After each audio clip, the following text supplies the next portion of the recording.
नमस्कार, मैं हूं विनीत कुमार और आप देख रहे हैं समाचार डेस्क।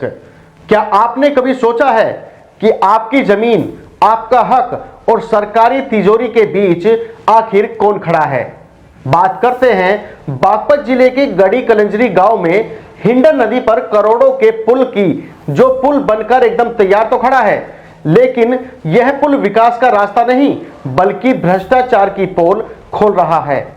पुल तो खड़ा हो गया, पर जिन किसानों ने अपनी जमीन पुल बनाने के लिए सरकार को दी थी, उन किसानों के हाथ आखिर खाली क्यों हैं? नहीं, मुआवजा कोई प्राप्त नहीं हो। हमारे बीच सड़क जा रही है, दोनों तरफ हमारा खेत। इसमें किया गया कल लगभग जो आएगा 2000 मीटर का घोटाला। जिन किसानों के नाम वो मुआवजे बनाए ना 2000 मीटर के ज़्यादा, उन किसानों से जो है इन्होंने 25% लिया है। जिन लोगों को पैसे मिले हैं उन लोगों की ज़मीनें गई भी नहीं है, और गई हैं तो बहुत थोड़ी ज़मीनें गई हैं। मुआवजा वो लेके अपना मुआवजा एंजॉय कर रहे हैं और ज़मीनें भी एंजॉय कर रहे हैं। जो ज़मीन ज़्यादा मुआवजा दिलवाया उसे कह दिया गया है, अगर तेरा जो है तेरा 100 मीटर बनता है, तुझे 200 का दिलाया जाएगा। 200 में तुझे जो 25% देना पड़ेगा। किसानों का आरोप है कि कुछ जिम्मेदारों द्वारा इस पुल के मुआवजे की फाइल को हस्ताक्षर के लिए नहीं बल्कि सौदा करने के लिए रखा गया था, जिन्होंने करोड़ों का मुनाफा भी कमाया। पटवारी हो मुझे मैंने तो विजय, और पहले इसने बना भी दिया जी विजय पटवारी ने, और फिर कैंसिल कर दिया। हमारे पास मौजूद ऑन ग्राउंड सबूत और किसानों के बयान सीधे तौर पर व्यवस्था के सबसे अहम दो स्तंभों की तरफ इशारा कर रहे हैं, जो गांव गड़ी कलंजरी के तत्कालीन लेखपाल विजय कुमार और तत्कालीन तहसीलदार यदुवंश वर्मा की ओर इशारा कर रहे हैं, जिन पर किसानों का आरोप है कि उनके मुआवजे की फाइल को आगे बढ़ाने के लिए उनसे 25% का कट मेज के नीचे से मांगा गया था। किसानों ने मना किया तो उन्हें मुआवजा नहीं मिला, और जिसने कट दिया उनको फ्री ज्यादा जमीन की रजिस्ट्री भी मिली और उस ज्यादा जमीन का मुआवजा भी मिला। किसने रिश्वत मांगी है? विजय ने। कितनी रिश्वत मांगी थी? 2.5 लाख रुपए। जमीनी स्तर पर किसान चीख कर कह रहे हैं कि 2.5 लाख रुपए की रिश्वत मांगी गई थी, लेकिन खेल सिर्फ रिश्वत का नहीं है, खेल है उन कागजों का जहां सरकारी नवीन प्रति जमीन को भी निजी बताकर करोड़ों का मुआवजा डकारने की साजिश रची गई। भ्रष्टाचार के खेल पर देखिए हमारी ये ग्राउंड रिपोर्ट। मैं आपको बता दूं कि आज मैं जो मौजूद हूं एक भ्रष्टाचार के पुल पर मौजूद हूं, क्योंकि 2020 में बनकर तैयार हुआ यह पुल बागपत के गड़ी कलंजरी गांव में तैयार हुआ था। वहीं इस पुल में जो भ्रष्टाचार की नींव थी वो बोई गई थी। मैं पहले आपको दिखा दूं, यहाँ सीधा आ रहा है, ये कुछ खसरों से निकल के आ रहा है। वहीं उन्हीं खसरों में इस भ्रष्टाचार का राज मौजूद है। कुछ लोगों से बातचीत करेंगे, जो लोग आज हमसे संपर्क में जुड़े हैं। उन्होंने बताया कि ये भ्रष्टाचार किस तरह से फैला और किस तरह से पैदा हुआ। शुरुआत में मेरे साथ मौजूद है एक व्यक्ति। क्या नाम भैया आपका? एडवोकेट योगेश का। योगेश जी, क्या ये मामला था? ये भ्रष्टाचार की नींव रखी गई, किस तरह रखी गई और क्या आप समझते हैं इससे? देखिए, इसमें ये है कि शुरुआत से ही जिन लोगों की ज़मीनें गई हैं वो लोग आज तक भी भाग रहे हैं। हमारी खुद की ज़मीनें गई हैं, हमने हाई कोर्ट में रिट लगाई है। रिट में आदेश हुआ कि 2 महीने के अंदर माननीय डीएम आदेश पारित करेंगे। अभी तक हमारी उस एप्लीकेशन पे कोई सुनवाई नहीं है, वो अभी तक पेंडिंग है। उसके अंदर हमारे बाकायदा हिस्सा निर्धारण हुआ, अमाउंट बना कि हमें मुआवजा इतने रुपए का मिलेगा, लेकिन आज तक कोई मुआवजा हमें नहीं दिया गया है। हम बार बार इसी के लिए डेस्क टू डेस्क भाग रहे हैं। कोई भी अधिकारी हमारी बात सुनने के लिए तैयार नहीं है, ना ही, और बाद में आके तो ये कहते हैं आप लोगों की ज़मीनें वहाँ नहीं है। हम आज भी वहीं ज़मीन में कब्जे में हैं। हमने रास्ता वहाँ बनने दिया है, रास्ता आज बन के तैयार हो चुका है। पिछले 3 साल से वहाँ रास्ता चल रहा है, लेकिन आज तक हमें एक मुआवजे का एक पैसा नहीं मिला है। जिन लोगों को पैसे मिले हैं उन लोगों की ज़मीनें गई भी नहीं है, और गई हैं तो बहुत थोड़ी ज़मीनें गई हैं। मुआवजा वो लेके अपना मुआवजा एंजॉय कर रहे हैं और ज़मीनें भी एंजॉय कर रहे हैं। हम अभी जितने भी ये सभी लोग जो खड़े हैं, इन सब की एप्लीकेशन डीएम साहब के सामने पेंडिंग है, और हमारा वो प्रतिकर अभी तक नहीं दिया गया है। हमारी गुजारिश है, आपके माध्यम से हम ये निवेदन करते हैं कि हमें जल्द से जल्द मुआवजा दिलवाया जाए। क्योंकि जहाँ तक मैंने पढ़ा है, इसमें मैंने भी कुछ दस्तावेज देखे हैं इसमें, तो उनमें लिखा था कि कहीं ना कहीं जो है जो कर्मचारी हैं, जो सरकारी कर्मचारी इसमें मौजूद है, वो भी इस भ्रष्टाचार में लिप्त बताए जाते हैं। देखिए, क्या बिना सरकारी संलिप्तता के तो कोई भ्रष्टाचार हो ही नहीं सकता। अगर ये फेयर एंड पे हुआ होता तो इसमें कोई भ्रष्टाचार ही नहीं होता। ये जो लोग आज परेशान खड़े हैं क्योंकि इन्होंने उन भ्रष्टाचारी अफसरों की बातें नहीं मानी और उन्हें उनकी रिश्वत के पैसे नहीं दिए, इसलिए आज उनको मुआवजा नहीं मिला है। जिन लोगों ने पैसे दिए हैं वो लोग मुआवजा लेके बैठ चुके हैं और अपना एंजॉय कर रहे हैं मुआवजे को। कौन वो अधिकारी जिन्होंने रिश्वत की मांग की और कौन वो? तहसील कर्मी हैं, तहसील के पटवारी हैं, उस टाइम के तात्कालीन तहसीलदार हैं जो यहाँ पे आए थे। कई बार जांचें भी हुई हैं, डीएम साहब के द्वारा जांच की गई थी। तात्कालीन डीएम माननीय शकुंतला जी थी, उन्होंने यहाँ आकर आदेश किया था कि जांच की जाए और इसमें बताया जाए क्या भ्रष्टाचार है। आज तक कोई भी रिपोर्ट पटल पे नहीं आई है और इसके बारे में कई बार अखबारों में छप चुका है कि ये पूरा का पूरा प्रोजेक्ट ही करप्शन से फुल है, लेकिन कोई भी रिपोर्ट आज तक सार्वजनिक नहीं हुई है, ना तहसील के द्वारा, ना डीएम ऑफिस के द्वारा, ना एसडीएम ऑफिस के द्वारा। कोई भी रिपोर्ट आज तक सार्वजनिक नहीं की गई, ना ही कोई ये डाटा सार्वजनिक किया गया है कि किस खसरे से कितनी ज़मीन ली गई है या किस खसरे को कितना मुआवजा दिया गया है। कोई डाटा इसके बारे में आज तक सार्वजनिक नहीं किया है। लोग डेस्क टू डेस्क भागते रहते हैं, कोई बताने को तैयार नहीं है। आपने बताया कि आपने हाई कोर्ट में रिट लगाई हुई है, तो किस प्रकार की रिट? हाई कोर्ट में हमारी रिट यही थी कि इसमें डायरेक्शंस की जाएं कि हमें कंपनसेशन दिया जाए। तो हाई कोर्ट में, वहाँ हाई कोर्ट ने सारे हमारे दस्तावेजों को देखते हुए, हमारी कंप्लेंट्स को देखते हुए, क्योंकि हमारा स्पेसिफिक केस ये है कि हमारे दोनों तरफ, दोनों दिशाओं में हमारे मुआवजा दिया जा चुका है, हम बीच में आते हैं। तो अब ऐसा तो पॉसिबल है ही नहीं कि बीच में जो ज़मीन पड़ती है उसके ऊपर से रास्ता गुजर जाएगा।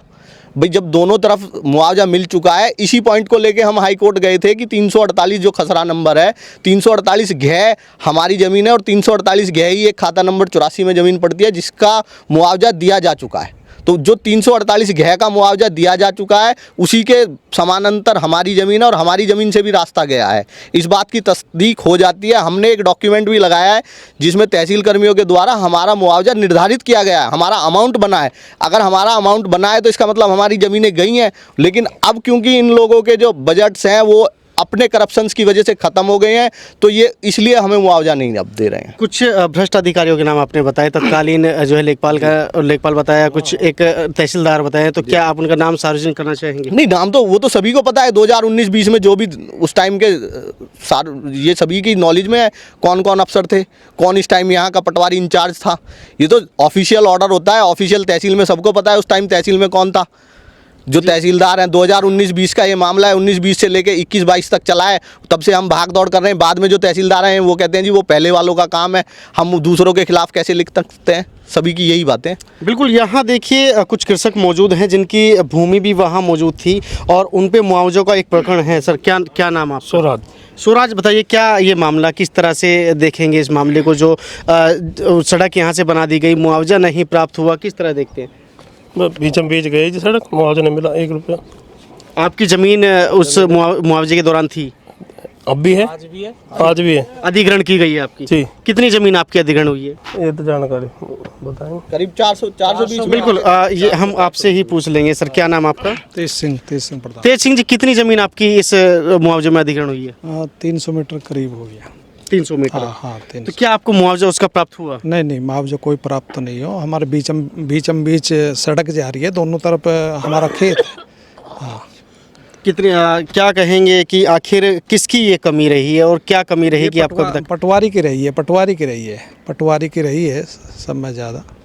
पटवारी बनाने वाला, पटवारी ने बना भी दिया और फिर टाल कर दी। हाँ। पहले लेखपाल ने बनाया था। कौन लेखपाल उस समय थे? विजय था उस टाइम। विजय लेखपाल थे। तो आखिर क्यों उन्होंने नहीं, पहले आपने बताया कि उन्होंने पहले बना भी दिया था इसका एस्टिमेट, लेकिन उसके बाद फिर जो है अचानक हट गया, क्या कारण समझते हैं? उसे पता होगी किस कारण उसने मतलब जो है पैसे ना दिए। बिल्कुल, आप कुछ कहना चाह रहे हैं, बताइए। नहीं, मैं कह रहा हूँ मतलब पैसे ना दिए उन्होंने, ना बनाए। जिन्होंने पैसे दे दिए उनके बना दिए। अच्छा। उनके तो जो जमीन किसी की मान लिया जो है 100 गज गई है, उसका 200 गज का बना दिया। किसने बनाया ये? विजय सिंह, विजय पटवारी ने। कितनी जमीन उसने अधिग्रहण की होगी, कितने का लगभग घोटाला उसके द्वारा किया गया होगा? इसमें किया गया कल लगभग जो हैगा 2000 मीटर का घोटाला। जिन किसानों के नाम वो मुआवजे बनाए ना 2000 मीटर के ज़्यादा, उन किसानों से जो है इन्होंने 25% लिया है।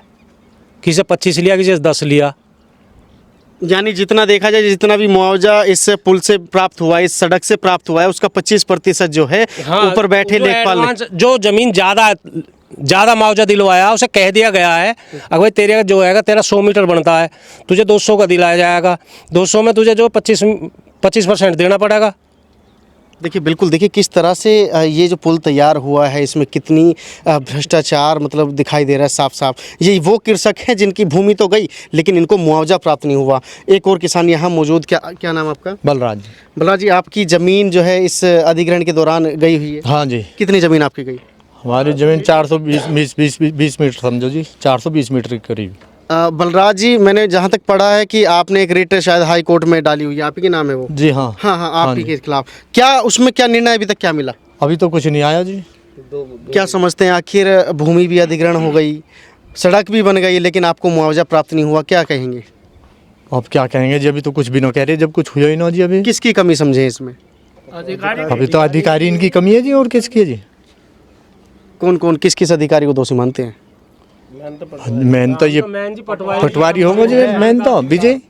और पहले इसने बना भी दिया जी विजय पटवारी ने, और फिर कैंसिल कर दिया। क्या कारण रहा? अब बहुत तो ये बताएं, वही पैसे वाली बात होगी जी, बस और क्या। आप कह रहे हैं कुछ जी, बताइए। पैसा नहीं पहुंचे जी, वापस न्यू हुआ कैंसिल। पटवारी ने पैसे की डिमांड की थी हाँ, आपसे? हाँ। कितने पैसे की डिमांड की थी? भाई न्यू तो खोल ली नहीं उसने, और कोई ऐसे आपस में सल्लूक करके पहुंचे नहीं उसके थोड़े लोग, तो न्यू करके पैसा की ढील से ही नहीं बना वो। यानी कहीं ना कहीं जो है उनका कमीशन उनको नहीं मिला तो उन्होंने आपका मुआवजा हटा दिया। दोनों साइड में मुआवजे उठा चुके, उन्होंने अपने डिमांड पूरी कर दी उनकी। और बता दो, कुछ कहना चाह रहे एक हैं? किसान का खेत है उसमें खतौनी में 250 मीटर जी। और मुआवजा दे दिया उसे 600 से भी ज़्यादा मीटर का।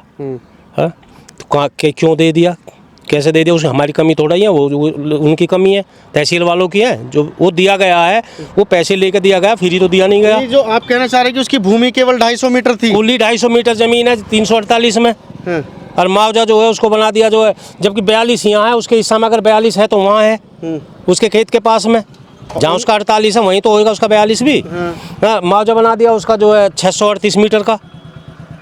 तो यानी जो आप कहना चाह रहे हैं कि कहीं ना कहीं भ्रष्टाचार जो पनपता जा रहा है। ये सारा क्लियर है, भ्रष्टाचार नहीं होता तो और क्या, उसे जो है 250 मीटर जमीन पे जो है इतना मुआवजा कैसे दे दिया? अगर सारी अगर आपने क्या कहा अभी? 7 लाख रुपये दिए विजय ने, विजय को तुंगल ने। विजय लेखपाल जो है? हाँ लेखपाल, 7 लाख रुपये तुंगल ने दिए जब बनाया उसका। अच्छा, ये जो तुंगल जिसके नाम से मुआवजा बना है उन्होंने रिश्वत के रूप में? हाँ 7 लाख रुपये दिए हैं, 7 लाख रुपये दिए जब 25 लाख रुपये बना। अच्छा चलिए, बहुत बहुत धन्यवाद आपका। स्वराज मेरे साथ मौजूद है, स्वराज की ज़मीन भी वहाँ मौजूद है, इन्होंने भी हाई कोर्ट में रिट डाली हुई है। स्वराज, क्या कहेंगे इस बारे में? रिश्वत मांग रहा, रिश्वत हमने दी थी। किसने रिश्वत मांगी? विजय ने। कितनी रिश्वत मांगी थी? 2.5 लाख रुपए दो। अच्छा, तो आपकी रिश्वत नहीं आपने दी, आपने पैसा नहीं दिया, तो आपकी जो उन्होंने मुआवजा भी नहीं दिया आपको? नहीं दिया। चलिए, बहुत बहुत शुक्रिया आपका। तो मैं पहले कैमरामैन से बताऊंगा कि पहले सड़क दिखा दें। देखिए, जो सड़क जो बन रही है इसके पास में एक और स्कैम हुआ है। दरअसल ये जो सड़क जा रही है ये 347 खसरा संख्या 347 में होते हो जाती है, लेकिन एक खसरा संख्या 346 जो कि वहाँ पानी भरा हुआ अगर देख सकते हैं तो वहाँ मौजूद है, लेकिन उसका मुआवजा भी लेखपाल द्वारा या अधिकारी द्वारा दिया गया। बहरहाल देखना ये है कि इस भ्रष्टाचार के पुल को किस तरह से निर्मित किया गया था और इस भ्रष्टाचार के उजागर होने पर प्रशासन किस तरह की कार्रवाई करता है। अब सवाल ये है कि एक लेखपाल इतना बड़ा जोखिम क्या अकेले उठा सकता है, या फिर तहसीलदार की कुर्सी के नीचे ये पूरा सिंडिकेट फल फूल रहा है, या फिर कोई बड़ा अधिकारी या फिर सफेद पोश भी इस करोड़ों के भ्रष्टाचार में शामिल है। इस मामले में प्रशासन ने कई बार जांच की बात कही, पैमाइश भी हुई, लेकिन क्या वह जांच इन संदिग्धों या किसी सफेद पोश के प्रभाव में दबा दी गई? ये अभी भी एक बड़ा सवाल है। ये तो सिर्फ टेलर है, हमारी तहकीकात में कुछ और ऐसे दस्तावेज हाथ लगे हैं जो भ्रष्टाचार की जड़ों को और भी गहरा दिखा रहे हैं। फिलहाल इस भाग में इतना ही। अगले भाग में हम खुलासा करेंगे उस सीक्रेट डायरी का जिसमें सरकारी खजाने को अपनी जागीर समझकर उस पर डाका डालने वालों का पर्दाफाश होगा और पता चलेगा कि कौन है इस लूट का असली मास्टरमाइंड। तब तक के लिए देखते रहिए समाचार डेस्क।